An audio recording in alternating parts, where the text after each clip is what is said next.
Hai Indonesian, Anda kembali menyaksikan Today Report. Saya Sulfitri Bahar.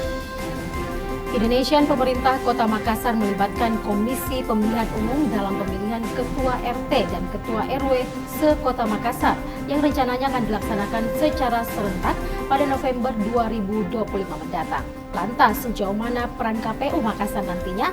Berikut liputannya untuk Anda.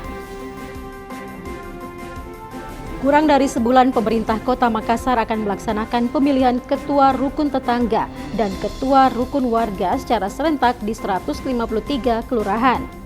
Pada pemilihan Ketua RT RW tersebut, pemerintah kota memutuskan untuk berkolaborasi dengan Komisi Pemilihan Umum Kota Makassar.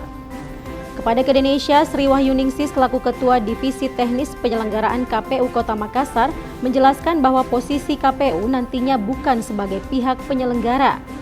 Menurutnya, posisi KPU hanya sebatas sharing atau berbagi pengalaman dengan pemerintah kota, dalam hal ini Badan Pemberdayaan Masyarakat.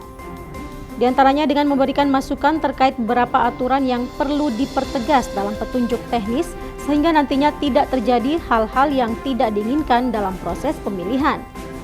Sementara untuk pelaksana teknisnya akan tetap dilaksanakan secara penuh dan diatur oleh pemerintah kota.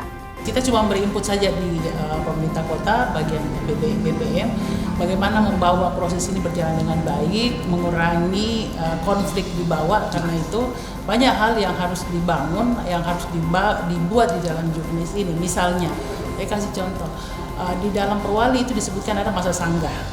Masa sanggah 1x24 jam. Nah, kami melihat bahwa masa sanggah ini bisa berpotensi sesuatu yang negatif kalau tidak dikelola dengan baik. Karena itu mestinya di juknis diatur masa sanggah ini bagaimana cara mengelolanya, di mana harus menyampaikan itu. Lalu kemudian kami berharap bahwa dalam proses ini, karena di Perwali juga tidak disebutkan soal saksi, sebaiknya juga ada saksi di situ. Karena saksi ini yang akan menjadi nanti, misalnya kalau cuma 2 orang yang masuk ke masa sanggah, kita tidak punya informasi lain kalau bukan dari saksi.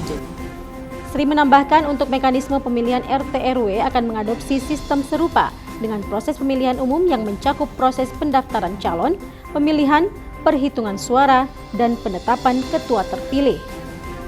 Berdasarkan data pemerintah Kota Makassar, jumlah warga yang akan berpartisipasi dalam pemilihan ketua RT ini mencapai lebih dari 1,4 juta jiwa dengan sebaran sementara 453.404 KK yang menjadi pemilik hak suara, di mana ada sekitar 4.965 RT dan 992 RW se-Kota Makassar yang nantinya akan dipilih. Tetap di Indonesia.tv untuk informasi lainnya seputar Kota Makassar. Sampai jumpa.